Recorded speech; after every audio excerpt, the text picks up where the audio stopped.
Hello everyone. तो आज हम शुरू कर रहे हैं law of conservation of energy का जो हमारे पास डेरिवेशन बच गया था उसको शुरू करेंगे। ठीक है, पिछले वीडियो में हमारे पास टाइप्स ऑफ एनर्जी हो चुका था और एनर्जी के जितने पार्ट्स थे वो सारे हो चुके थे। डेरिवेशन, काइनेटिक एनर्जी का डेरिवेशन हो चुका था, पोटेंशियल एनर्जी का डेरिवेशन हो चुका था। इसमें सिर्फ law of conservation of momentum पढ़ना है, उसके बाद सिर्फ हमको पावर पढ़ना है। पावर थोड़ा सा है, ज़्यादा नहीं है। ठीक है, तो देखो हमारे पास क्या है, ये वाला टोटली फिनिश हो चुका था, हमारे पास ये वाला रह रहा था। ठीक है, तो इसके बारे में पढ़ेंगे। तो इसी में एक पॉइंट रह रहा था, वो क्या था हमारे पास, law of conservation of energy. इसके बारे में हम ऑलरेडी बता चुके थे, बेसिक जो इन्फॉर्मेशन था इसके बारे में हम सब कुछ दे चुके थे। ठीक है, इसमें अब करना क्या है, मेन जो है हम क्या जानते हैं कि energy can neither be created nor be destroyed. हम क्या लिखेंगे इसके लिए, तो energy can neither be created nor be destroyed. ठीक है, एनर्जी को ना हम क्रिएट कर सकते हैं और ना ही हम बना सकते हैं। ठीक है, तो इसलिए हम करते क्या हैं, ये होता क्या एक्चुअली, तो इसके लिए अगर हम बात करें तो ये क्या होता है, तो हम इसके लिए लिखेंगे इट कैन, या फिर ऐसे लिखो इसे, it simply converted into one form to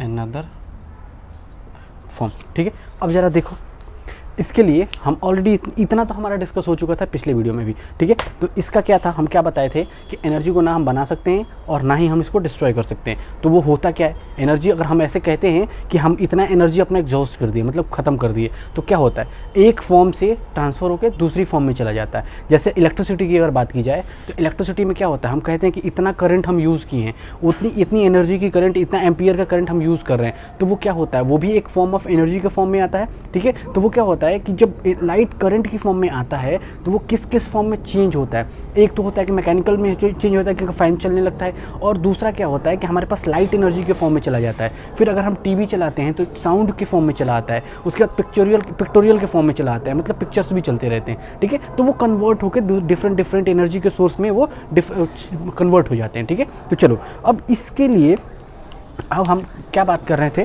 कि एनर्जी को, मतलब मान लो कि एनर्जी है, इसकी एनर्जी है, कोई ना कोई तो एनर्जी होगी इसमें। ठीक है, तो इसको अगर हम कह रहे हैं कि ना हम डिस्ट्रॉय कर सकते हैं और ना हम क्रिएट कर सकते हैं, इसका मतलब ये कि अगर इसको प्रूफ करके दिखाओ, तो इसको अगर हम प्रूफ करके दिखाएंगे तो कैसे प्रूफ करके चलेंगे, तो चलो इसके डेरिवेशन पे चलते हैं। ठीक है, तो इसको हम मिटा रहे हैं, उसके बाद फिर हम इसके डेरिवेशन पे चलेंगे। ठीक है,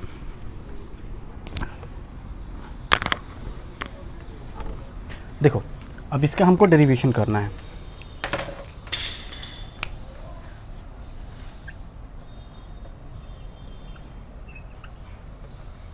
डेरिवेशन करेंगे। ठीक है, तो इसके डेरिवेशन में हमको करना क्या है, सबसे पहले हमको प्रूफ करके दिखाना पड़ेगा कि जो एनर्जी हम बात कर रहे हैं कि ना हम डिस्ट्रॉय कर सकते हैं ना हम बना सकते हैं, तो इसके लिए हम क्या करते हैं, एक ऑब्जेक्ट लेते हैं। मान लो कि हमारे पास क्या है, यहाँ पे एक अर्थ का सरफेस है, कोई भी किसी चीज़ का सरफेस ले लो। एक मान लो कि हमारा जो ये टेबल है जिस पे हम इस किताबें वगैरह सब कुछ रखते हैं, लैपटॉप वगैरह रखते हैं, वो एक टेबल है। ठीक है, उसके सरफेस से अगर हम बात करें तो एक बार क्या होता है कि ऑब्जेक्ट हमारा प्रेजेंट यहाँ पे है। ठीक है, दूसरी बार एट पॉइंट ए, अब इसको हम ले लेते हैं क्या, पॉइंट ए पे। ठीक है, अब दूसरी बार क्या है कि वो थोड़ा सा नीचे चला आया। ठीक है, यहाँ पे एट पॉइंट बी। अब तीसरी बार क्या कह रहा है वो कि वो चला गया डायरेक्ट यहाँ पे, इस पे, तो एट पॉइंट सी, मतलब उसके सरफेस पे जो भी टेबल है, जो ग्राउंड है, जिस ग्राउंड के, अगर हम अर्थ के सरफेस से बात कर रहे हैं तो अर्थ के सरफेस पे चला गया। तो देखो अब हम यहाँ से अगर बात करें तो ये पॉइंट ए है, ये पॉइंट बी है, ये पॉइंट सी है। ऑब्जेक्ट सेम है लेकिन उसका क्या है, डिफरेंट पोजीशन है, सिर्फ पोजीशन डिफरेंट है। जैसे बात करते हैं, देखो जरा यहाँ पे मैंने क्या किया है कि इस पेज पे कि एक ऑब्जेक्ट को यहाँ लिया, दूसरे को, उसी ऑब्जेक्ट को क्या किया, वहाँ से एक बार मूव कर रहा है तो फिर वहाँ से यहाँ चला आया, वहाँ से फिर ये सी पॉइंट पे चला गया। तो अब देखो जरा इसके लिए, अब ये पॉइंट ए है तो पॉइंट ए पे ऑब्जेक्ट का जो मास है वो क्या है, m है। ऑब्जेक्ट तो वही है, चेंज तो हो नहीं रहा है, मतलब मास उसका सेम m ही है, ठीक है। अब देखो यहाँ से जो एक्चुअल इसकी हाइट है वो क्या है, यहाँ से यहाँ तक की हाइट, जिस हाइट पर हम उसको प्रोजेक्ट किए थे वो हाइट कितनी है हमारे पास, h, ठीक है, h हाइट पे है। अब कह रहा है कि अब इसको प्रेजेंट करो कि जो हमारे पास एनर्जी है वो हर एक पोजीशन पे सेम है। अगर हम यही कह रहे हैं ना कि एनर्जी को ना हम बना सकते हैं ना डिस्ट्रॉय कर सकते हैं, इसका मतलब ये कि जितनी एनर्जी इस पोजीशन पे होगी उतना ही एनर्जी इस पोजीशन पे होगा, सेम एनर्जी इस पोजीशन पे होगा। अब इसको प्रूफ करके दिखाओ, तो हम इसको कैसे प्रूफ करेंगे, तो चलते हैं इसके फर्स्ट स्टेप पे। तो हम फर्स्ट स्टेप पे क्या करेंगे, एट पॉइंट ए। अब पॉइंट ए पे, अगर पॉइंट ए पे अगर हम बात करें तो पॉइंट ए पे हमारे पास क्या है, टोटल एनर्जी हम काउंट करते हैं। तो टोटल एनर्जी देखो, काइनेटिक एनर्जी अलग होगा, पोटेंशियल एनर्जी अलग होगा। हर एक पोजीशन पे काइनेटिक और पोटेंशियल चेंज होता है, टोटल एनर्जी चेंज नहीं होता, ठीक है। काइनेटिक बढ़ जाएगा तो पोटेंशियल घट जाएगा, पोटेंशियल बढ़ जाएगा तो काइनेटिक घट जाएगा, इसी हिसाब से। अब देखो, अब इस पोजीशन पे हमको निकालना है, एट पॉइंट ए पे हमारा क्या निकालना है, एनर्जी निकालनी है, टोटल एनर्जी। तो हमारे पास टोटल एनर्जी की अगर हम बात करें तो टोटल एनर्जी हमारा क्या होता है, total potential energy plus kinetic energy, यही होता है ना। पोटेंशियल एनर्जी और काइनेटिक एनर्जी को ऐड कर दो, जितना हुआ उतना ही हमारा हो जाएगा आंसर, ठीक है। तो चलो अब देखो इसके लिए, अब पोटेंशियल एनर्जी की बात करें तो पोटेंशियल एनर्जी हमारा कितना होता है, पोटेंशियल एनर्जी के लिए हम क्या लिख सकते हैं, हमारा पोटेंशियल एनर्जी का फॉर्मूला होता है mgh प्लस, और काइनेटिक एनर्जी का फॉर्मूला क्या होता है 1/2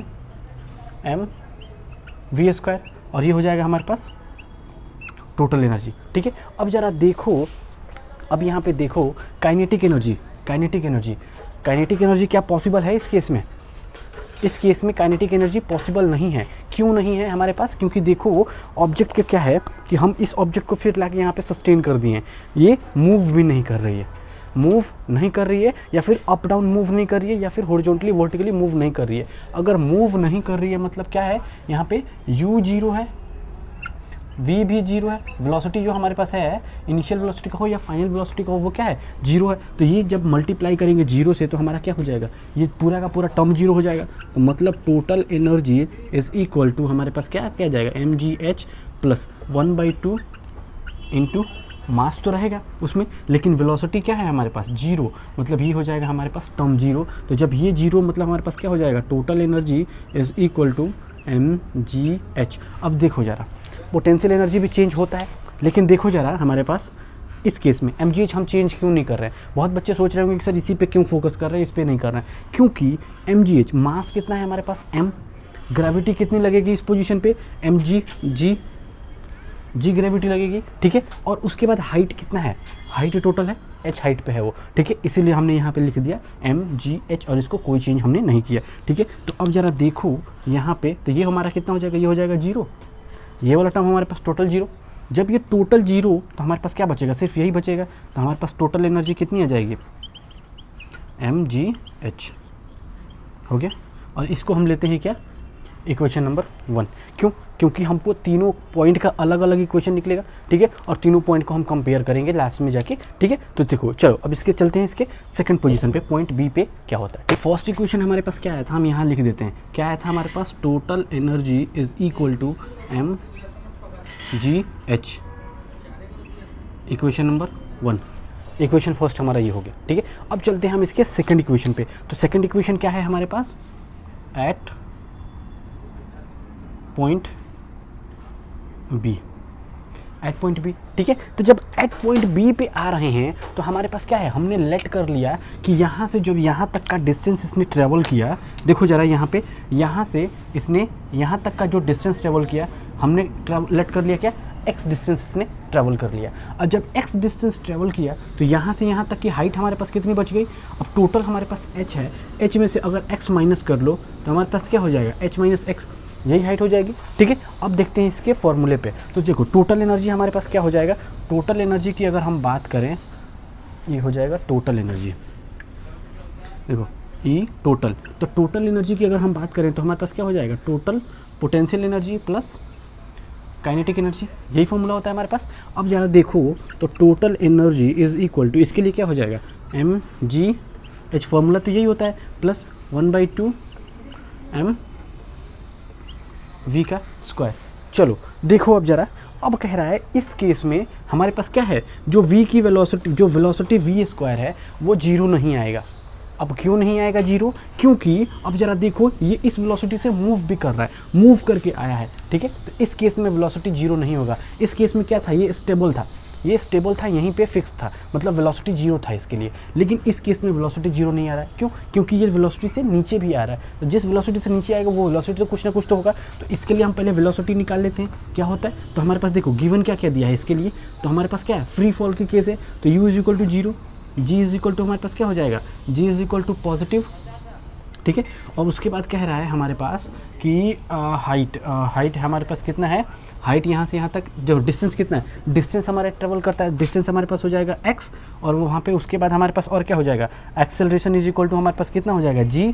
तो हमारे पास फॉर्मूला लगाओ जरा, V square is equal to U square plus 2g's, यही है ना। तो V square is equal to U square का जीरो, तो हमारे पास यू स्क्वायर अगर हम जीरो कर दें तो हमारे पास वी स्क्वायर कितना है 2gs, मतलब हमारे पास आ जाएगा 2gs, ये फॉर्मूला आ गया हमारे पास।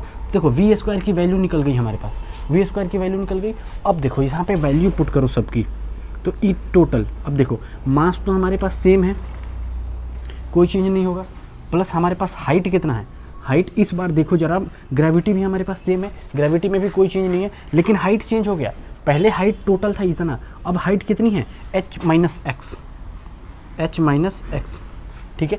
अब इसके बाद हमारे पास देखो 1/2 भी हमारे पास सेम है, मास हमारे पास कोई चेंज नहीं हुआ, लेकिन वेलोसिटी वी स्क्वायर के लिए हमारे पास क्या हो जाएगा 2gs, ठीक है, यही हो गया, सॉरी 2gs नहीं होगा। अब s के लिए हमारे पास क्या होगा, s की वैल्यू तो हमारे पास x हो गया, मतलब डिस्टेंस हमारे पास कितना ट्रेवल किया, x डिस्टेंस ट्रेवल किया, तो यहाँ पे हो जाएगा 2gx, ठीक है। अब जरा देखो, अब 2 से 2 तो यहाँ पे कट जाएगा, कट गया, तो हमारे पास क्या बच गया यार, अब इसको एक दूसरे से कैलकुलेट कर दो, इधर उधर कर दो, मल्टीप्लाई डिवाइड कर दो, तो mg और h मल्टीप्लाई करेंगे तो क्या हो जाएगा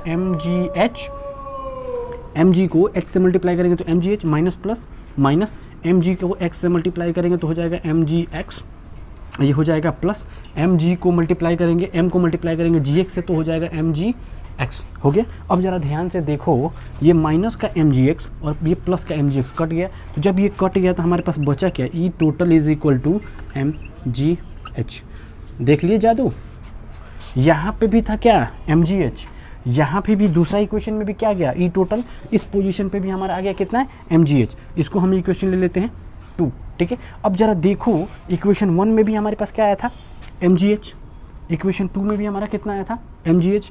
अब अगर इसकी बात करें तो अब इसके थर्ड पोजीशन पे चलेंगे, तो थर्ड पोजीशन बिल्कुल इजी है। अब कैसे करते हैं, चलो इस इक्वेशन को भी हम यहाँ लिख देते हैं, तो E total is equal to mgh, equation number 2 हो गया। अब चलते हैं हम इसके तीसरे पॉइंट पे।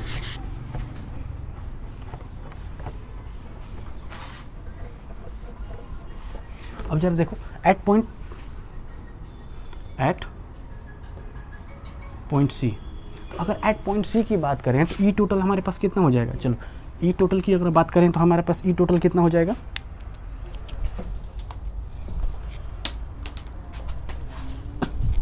देखो ई टोटल की अगर हम बात करें तो ई टोटल हमारा कितना हो रहा है, तो E energy total is equal to kinetic energy potential energy plus kinetic energy, यही होता है। अब इसके लिए E total is equal to mgh plus 1/2 mv square, यही हो गया।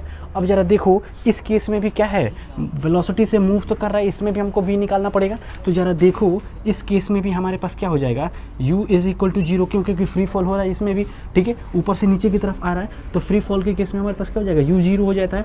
और अब देखो, अब अगर हम बात करें तो एक्सेलरेशन हमारे पास क्या हो जाएगा, a इज इक्वल टू जी, और उसके बाद S इज इक्वल टू, अब S डिस्टेंस कितना कवर किया, पहले तो यहीं से यहीं तक डिस्टेंस कवर किया था, लेकिन इस बार डिस्टेंस पूरा हाइट तक कवर कर लिया, मतलब S इज इक्वल टू हमारे पास क्या हो जाएगा, H हो जाएगा, ठीक है। अब उसके साथ साथ अगर हम इसकी फॉर्मूला लगाएं तो फॉर्मूला इज इक्वल टू हमारे पास क्या होता है, V square is equal to U square plus 2GS, यही फॉर्मूला होता है। अब इसकी वैल्यू रख दो तो V square is equal to V square हो जाएगा, यू स्क्वायर का फॉर्मूला वैल्यू रखेंगे तो जीरो का स्क्वायर जीरो ही रह जाएगा, और हमारे पास हो जाएगा ये इज इक्वल टू 2 इंटू जी के लिए जी ही रह जाएगा, हमारे पास एस के लिए क्या हो जाएगा, एच हो जाएगा, एच हो जाएगा। तो हमारे पास वी स्क्वायर की वैल्यू कितनी आई, 2GH। अब इसकी वैल्यू यहाँ पुट कर दो। अब ज़रा देखो तो हम इसके लिए क्या करेंगे, तो E total is equal to M G, तो सेम रहेगा, लेकिन अब हाइट की वैल्यू कितनी, हाइट की वैल्यू कहाँ गई, हाइट पहले क्या था हमारे पास h था, अब यहाँ से पहले यहाँ आया तो h माइनस एक्स, अब ये तो यहाँ आ गया, मतलब यहाँ से हाइट कितनी है, अर्थ सरफेस से हमारे पास हाइट कितनी आ रही है, जीरो, जीरो आ रही है ना, क्यों, क्योंकि अब ज़रा देखो ये तो अर्थ सरफेस पे आ गया, ये तो कोई हाइट है ही नहीं, मतलब उसके सरफेस पे उसकी हाइट जीरो हो जाएगी, प्लस 1/2 और m और इनटू, अब वी स्क्वायर की वैल्यू क्या है, 2GH हो गया। अब ज़रा देखो 2 से 2 कैंसिल, हमारे पास क्या, ये तो पूरा का टर्म जीरो, तो हमारे पास E total is equal to हमारे पास कितना आ गया, ये हो गया MGH, जादू को आ गया। देखो अब इसको ले लेंगे हम इक्वेशन नंबर 3, ठीक है। अब ज़रा देखो हम ये तीनों को एक साथ लिख देते हैं। अब देखो हमारे पास इक्वेशन 3 क्या था, इक्वेशन 3 हमारे पास ये था। अब इक्वेशन 1 इक्वेशन 2 देखो, इक्वेशन 1 में क्या था हमारे पास, E total is equal to MGH, equation 2 E total is equal to MGH, equation 1। अब ज़रा ध्यान दो तुम तीनों में, तो इक्वेशन 1 इक्वेशन 2 और इक्वेशन 3 तीनों इक्वेशन से हमको क्या पता चल रहा है,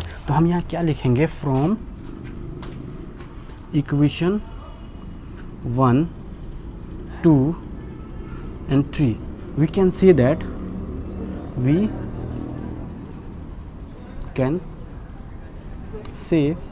that हम क्या कह सकते हैं इसके लिए कि energy remains constant at any point. तो हम क्या लिखेंगे कि एनर्जी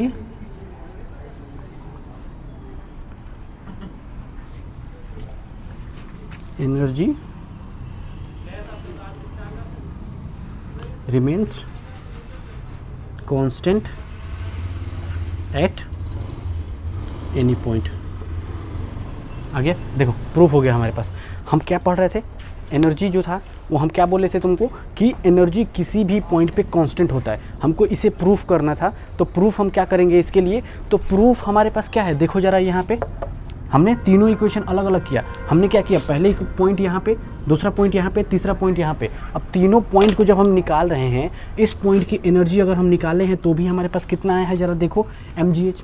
इस पॉइंट की एनर्जी हम निकाले हैं तब भी हमारे पास क्या आया, MGH। और अगर इस पॉइंट की एनर्जी निकाल रहे हैं तब भी हमारे पास आ रहा है MGH। मतलब ये कहने का मतलब ये हुआ कि एनर्जी चाहे किसी भी पॉइंट पे है, वो हर एक फॉर्म में क्या होता है, हमारे पास कांस्टेंट होता है। किसी भी पॉइंट का एनर्जी हमारे पास क्या होगा, कांस्टेंट होगा। अब कांस्टेंट क्या मतलब, सिर्फ हमारे पास चेंज क्या हो रहा है, काइनेटिक एनर्जी और पोटेंशियल एनर्जी में चेंजिंग आ रही है, लेकिन हमारे पास जो टोटल एनर्जी है वो क्या है, कांस्टेंट ही है।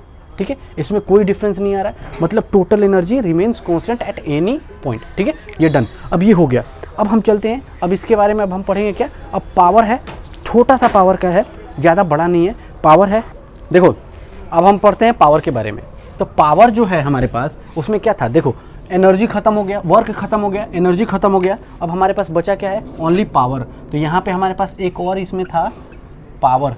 देखो इसके बारे में बहुत डिटेल में नहीं दिया है, लेकिन सिर्फ वर्क एंड एनर्जी के बारे में दिया है, पावर ज़्यादा नहीं दिया है। लेकिन इसीलिए हमको पावर ज़्यादा नहीं पढ़ना है, थोड़ा सा पढ़ना है, उसके बारे में ब्रीफ नॉलेज ले लेना है। ठीक है, उसके जो न्यूमेरिकल क्वेश्चंस आए उसको सॉल्व करने के लिए हमको क्या फॉर्मूले जान लेने हैं। उसके बाद हम उसके आगे न्यूमेरिकल्स पे चलेंगे, फिर देखेंगे क्या होता है कैंसिल नहीं होता। ठीक है, जब हम टेस्ट सीरीज शुरू करेंगे तो टेस्ट सीरीज में क्या होगा हमारे पास कि एक्चुअल पता चलेगा कि हमारे पास कैसे क्वेश्चंस आ रहे हैं और कैसे क्वेश्चंस आने वाले हैं। ठीक है, तो देखो अभी क्या है हमारे पास कि पढ़ना है पावर। तो पावर एक्चुअली होता क्या है, पावर को हम डिफाइन कैसे करेंगे, तो हमारे पास क्या होगा पावर। तो पावर को हम डिफाइन कैसे करेंगे, तो हमारा क्या होता है, पावर इज इक्वल टू, तो work done per unit time, मतलब वर्क को, जितना वर्क हम करते हैं उसको टाइम से डिवाइड करो, मतलब कितने टाइम में कितना वर्क करते हैं उसी को हम कहते हैं पावर। ठीक है, तो अगर इसका डेफिनेशन लिखें तो हम कैसे लिखेंगे इसके लिए डेफिनेशन में, तो हमारे पास क्या हो जाएगा, इट इज या फिर ऐसे लिखो, इसको अच्छे से लिखो, power is defined as work done per unit time, per unit time. अब देखो जरा इसका क्या है, work done per unit time, मतलब पर यूनिट टाइम में जितना वर्क डन करते हैं, मतलब जो इतना काम होता है, जितना वर्क हम करते हैं, उसी को कहते हैं क्या, हम क्या कहेंगे उसको, पावर। ठीक है, अब मतलब ये कि ज़रा देखो, अब वर्क डन होगा ही नहीं तो पावर हम क्या क्या निकालेंगे उसके लिए, जैसे कि क्या है, इस वॉल को पुश करना है, तो अगर इस वॉल को पुश कर रहे हैं हम, कितना एनर्जी तो पूरा खर्च कर रहे हैं अपने लिए, लेकिन हम क्या कर रहे हैं, वर्क डन कुछ नहीं हो रहा है। अगर वर्क डन नहीं हो रहा है, पावर कितना लगेगा, लेकिन ऐसा नहीं होता है कि हम क्या करें कि पावर उसमें निकलेगा ही नहीं, पावर निकलेगा। क्यों? क्योंकि work done per unit time के लिए क्या होता है, हमारे पास फॉर्मूला की अगर हम बात करें तो हमारे पास पावर को हम P से डिनोट करते हैं और इज इक्वल टू, तो work done per unit time यही होता है हमारे पास। इसी को हम ऐसे भी लिख सकते हैं, ऐसे power is equal to work done upon time, हम इसको ऐसे भी लिख सकते हैं। लेकिन अगर देखो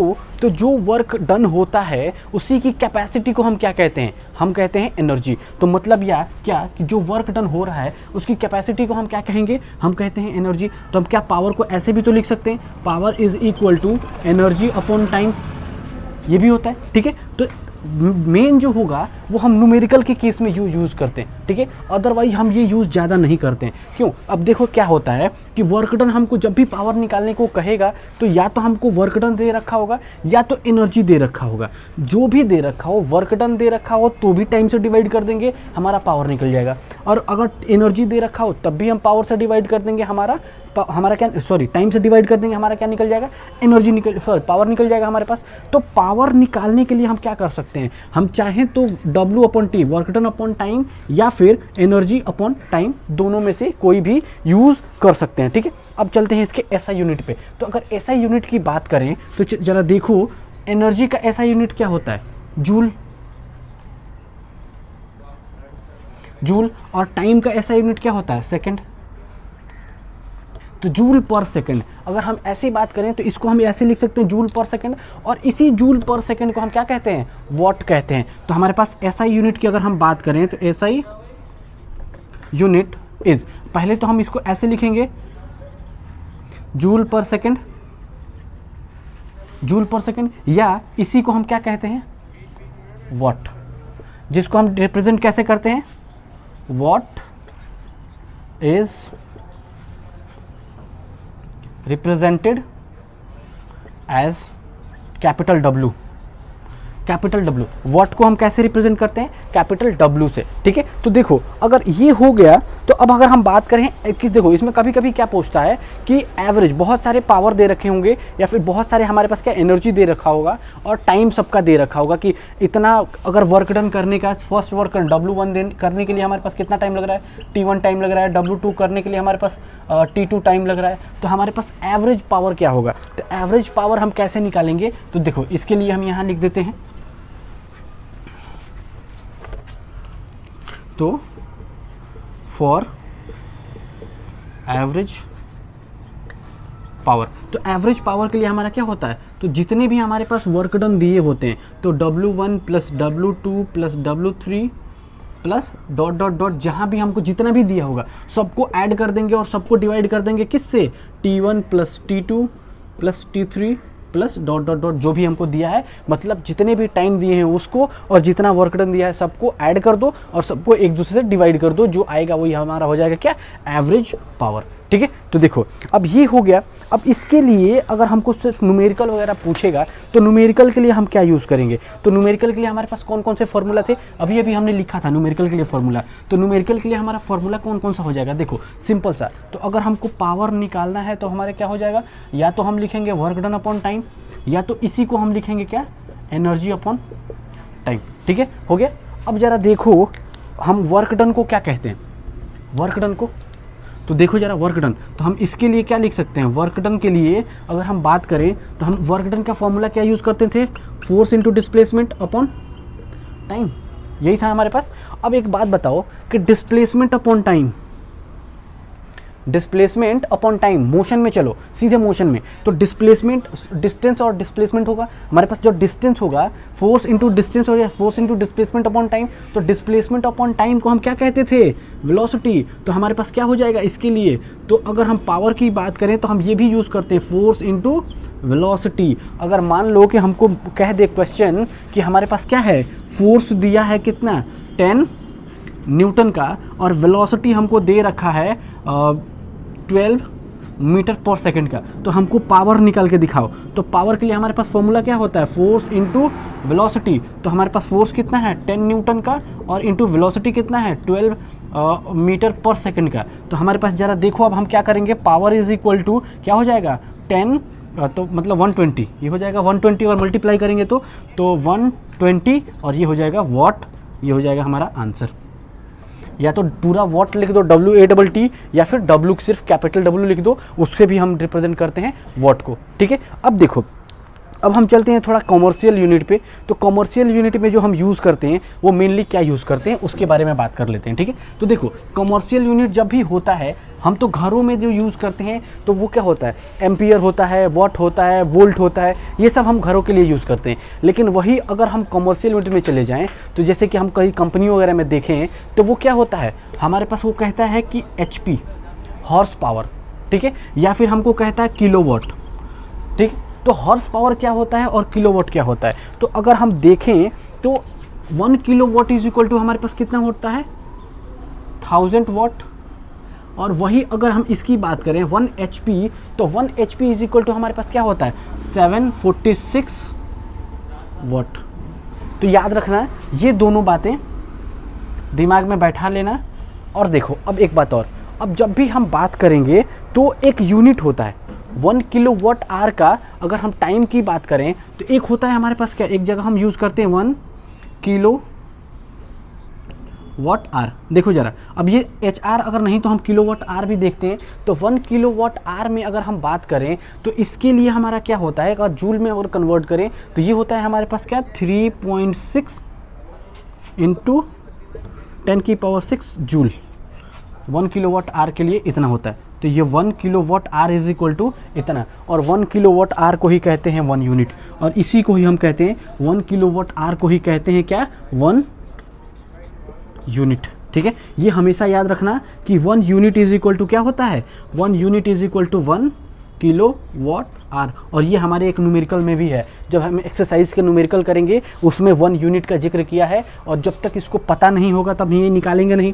देखो 1 kilowatt is equal to 1 unit, पहले वो यूनिट बोला है तो 1 unit is equal to 1 kilowatt, और उसके बाद बोला है कि जूल में निकालो, तो मतलब 1 unit is equal to 1 kilowatt, और 1 kilowatt is equal to 3.6 into 10⁶ joule. तो इसको हमको कन्वर्ट करना पड़ेगा, ठीक है। तो ये हमको नॉलेज होना बहुत ज़रूरी है, ठीक है। तो देखो, इतना तो हो गया, ये हमारे पास हो गया जो कमर्शियल यूनिट के बारे में हम थोड़ा जानते थे।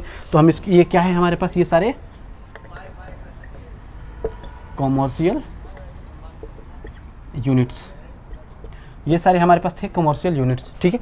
अब ज़रा देखो, ये पावर के बारे में ही चल रहा था, ये कमर्शियल यूनिट्स से सब ही हमारे पास, ठीक है। अब एक क्वेश्चन अक्सर पूछा जाता है, डिफाइन 1 वाट, 1 वाट को डिफाइन करो। तो 1 वाट को डिफाइन कैसे करेंगे, जैसे हम इलेक्ट्रिसिटी की बात करें, जैसे अगर हम इलेक्ट्रिसिटी की बात करें, जैसे 10th क्लास में तुम जाओगे तो इलेक्ट्रिसिटी में एक क्वेश्चन बहुत फेमस है, और वो क्वेश्चन क्या फेमस है, डिफाइन 1 जूल, डिफाइन 1 जूल। लेकिन इस क्वेश्चन में हमसे पूछ दिया जाएगा, और ये बहुत बार पूछा भी गया है बहुत स्कूलों में, ठीक है। मैं खुद अपने टेस्टों में कभी कभी पूछ देता हूँ कि डिफाइन 1 वाट, 1 वाट क्या होता है उसको डिफाइन करो। तो हम क्या लिखेंगे, पहले क्वेश्चन लिखो। क्वेश्चन क्या है हमारे पास, क्वेश्चन है डिफाइन 1 वाट। अब इसका आंसर लिखते हैं हम, क्या लिखेंगे हम, when 1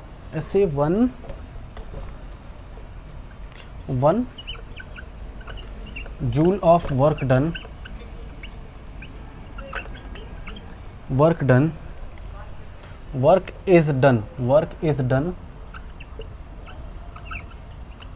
in 1 second the power is set to be 1 watt। देखो अब कह रहा है 1 watt क्या होता है, तो मतलब ये कि एक जूल का वर्क डन, मतलब देखो अब अगर हम देखो 1 जूल का वर्क डन कैसे, देखो अभी अभी हमने क्या लिखा था 1 joule of work done. 1 work done मतलब क्या, अभी अभी हमने पढ़ा था क्या, जूल जो होता है क्या एनर्जी का ऐसा यूनिट होता है, लेकिन जब अगर हम बात करें जो जूल होता है वो क्या होता है, वर्क का भी ऐसा यूनिट होता है और एनर्जी का भी होता है। तो इसमें कंफ्यूज मत करना, ठीक है, कभी भी तुम लोग इसमें कंफ्यूज मत करना, ठीक है। तो देखो हो गया हमारे पास कितना कि 1 joule of work is done, 1 joule of work is done in 1 second. 1 second में जितना काम करते हैं उसी पावर को हम क्या कहेंगे, उसी पावर को हम क्या कहेंगे, हम कहेंगे उसको 1 वाट, ठीक है। मतलब 1 जूल का work is done in 1 second, in 1 second हमारे पास क्या हो जाएगा, is said to be, the power is said to be 1 watt.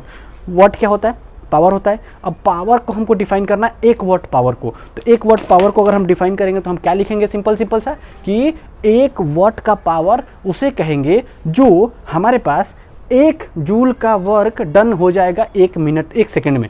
1 second में जितना वर्क डन होता है उसी को कहते हैं हम पावर, और उसी को कहेंगे हम 1 वाट पावर, ठीक है। चलो ठीक है, अब देखो ये एक्सरसाइज का जो थियोरेटिकल पार्ट था वो टोटली ख़त्म हो चुका है। अब ये थियोरेटिकल पार्ट टोटली ख़त्म हो चुका है। अब इसमें जो भी बचा है हमारे पास क्या है, न्यूमेरिकल क्वेश्चन है और एक्सरसाइज के न्यूमेरिकल है, प्लस हमारे पास जो एक्सरसाइज के न्यूमेरिकल के साथ साथ एग्जाम्पल के न्यूमेरिकल है वो हम करेंगे, और उसको नेक्स्ट वीडियो में करेंगे, क्योंकि थ्योरी के साथ इसमें करना थोड़ा अच्छा नहीं रहेगा। तो अलग अलग पार्ट है, तो पहले एक बार 3 वीडियो हो गए हैं, 3 वीडियो को, एक में क्या था हमारे पास वर्क, दूसरे में एनर्जी, और तीसरे में क्या है हमारे पास पावर, ठीक है। पावर और plus law of conservation of energy भी है, ठीक है। तो इन सारों को एक बार क्या करो कि पूरे के पूरे को एक बार प्रैक्टिस करो, प्रैक्टिस करके उसके बाद फिर नेक्स्ट वीडियो में हम करेंगे क्या, इसके न्यूमेरिकल्स, ठीक है। तब तक के लिए bye and all the best.